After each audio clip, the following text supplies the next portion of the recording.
Rachel Moore stood by the door as he arrived. Her heart raced slightly at the sight of Daniel, her stepson, now a man in his mid-20s. He had grown into someone unfamiliar, yet all too familiar. His boyish face had hardened, his eyes more guarded, but those same eyes still carried the intensity she remembered. "Hey, Rachel," he said, his voice a little deeper than she remembered. He looked past her into the house.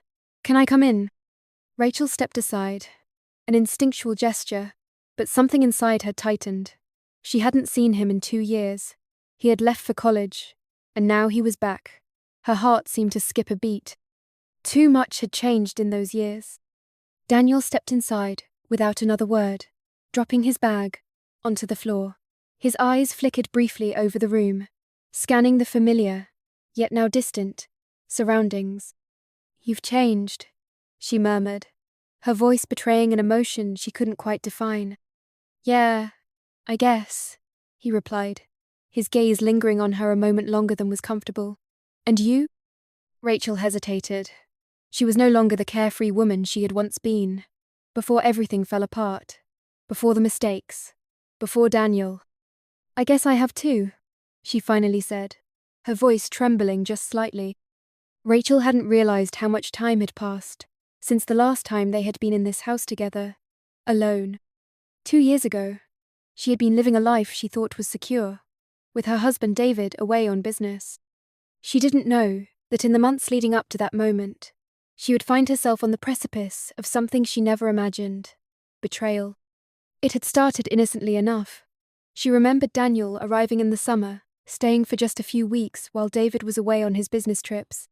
He was supposed to be her stepchild, someone she looked after and cared for.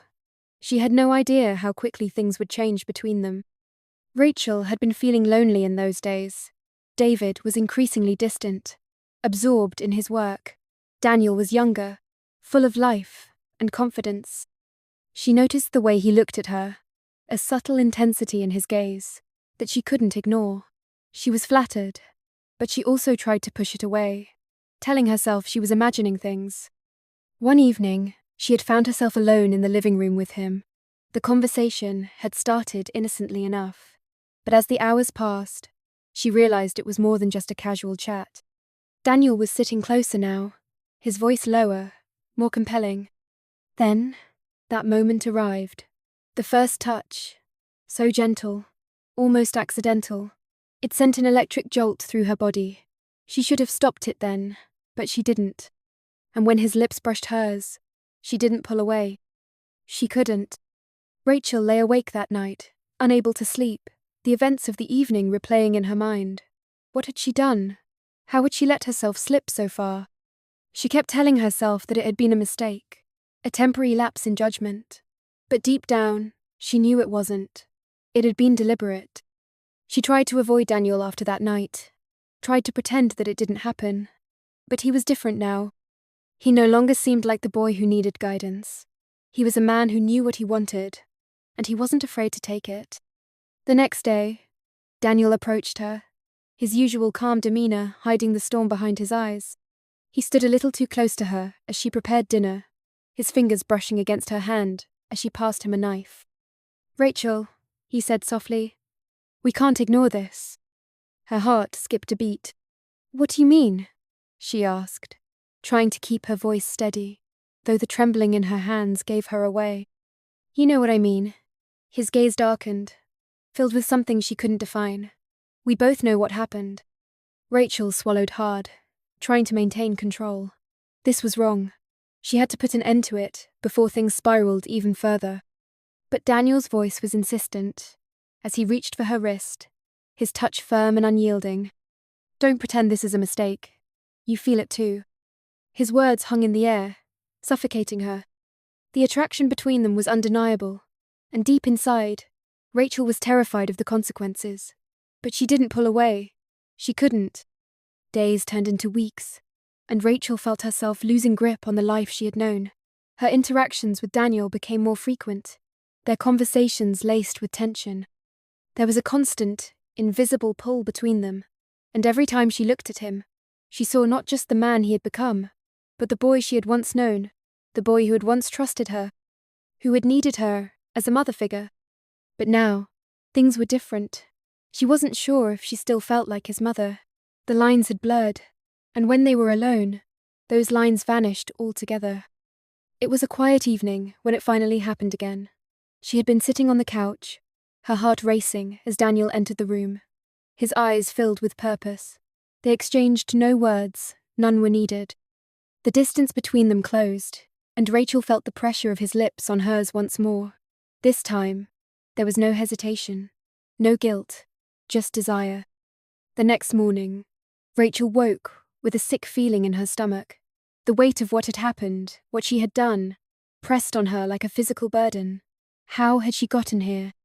She had betrayed David, and what was worse, she had betrayed herself. David came home a few days later, as if nothing had changed. But Rachel noticed the difference in his demeanor. He was quieter, more withdrawn, as though he was carrying a secret of his own. It didn't take long before Rachel began to notice the signs. David wasn't blind. He had noticed the shift between her and Daniel, the way they couldn't look each other in the eye, the subtle tension in the air whenever they were in the same room. It was one evening, when Rachel was preparing dinner, that David confronted her. His voice was low, but the anger in it was unmistakable. "I know what's been going on, Rachel," he said. "I'm not stupid." Rachel's blood ran cold. Her mouth went dry, and she stood frozen in place, unable to speak. "What are you talking about?" she asked, her voice trembling, despite her attempts to sound confident. David didn't answer her. Instead, he pulled out his phone and showed her a series of photos, the ones he had found hidden in their family album. Pictures of Daniel and Rachel together, closer than they should have been. Rachel felt the world spinning around her. How could he have found out? "I can't believe this, Rachel." His voice broke, the pain evident. "After everything, this is how you repay me?" Rachel wanted to explain, to tell him it was a mistake, that it hadn't meant anything, but she knew it would never be enough. David left. That was the end. He didn't say another word to her, and Rachel didn't try to stop him. She had lost him for good. But what tore at her more than the loss of David was the realization that she had lost herself too. Daniel didn't leave. He stayed in the house, as though nothing had changed. He was a part of this world now, and he made it clear that he had no intention of walking away from what they had started. There was no shame in his eyes, no regret. And so, Rachel stayed. She stayed in the ruins of her own making, unable to escape the consequences of her actions. Months passed, and Rachel's life became a silent agony. She and Daniel lived in the same house, in the same space, but they were strangers. The weight of the betrayal hung between them, but they said nothing. Rachel often found herself staring out of the window, wishing for a way to undo the past. But there was no going back now. Nothing would be the same again. David had gone on with his life, finding someone else, and Rachel had nothing. In the end, there was no forgiveness. There were only ghosts of the past and the weight of the consequences. And in the silence, Rachel found herself wondering if she could ever truly forgive herself. 1 year later, Rachel found herself standing in the same kitchen, alone. The once warm, inviting space now felt like a prison. The walls seemed to echo with the memories of all that had happened. The lies, the guilt, the longing. Daniel was now living in his own place, their relationship still strained but unspoken.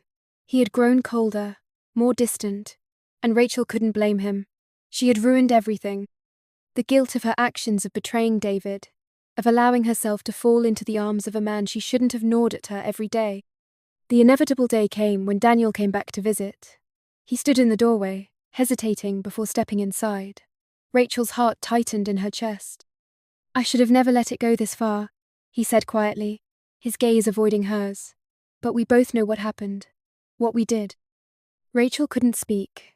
She only nodded, the weight of their shared guilt too heavy to put into words.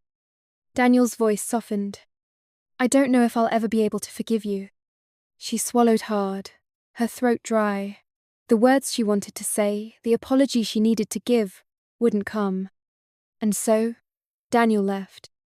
This extension includes more depth to Rachel's internal struggle, added conflict with David, and more moments between Rachel and Daniel to develop their complicated dynamic. There are lingering questions about guilt, the consequences of their actions, and the impossibility of undoing the damage. This should bring us closer to your desired length, and the exploration of the emotional fallout from Rachel's choices adds another layer of complexity to the narrative.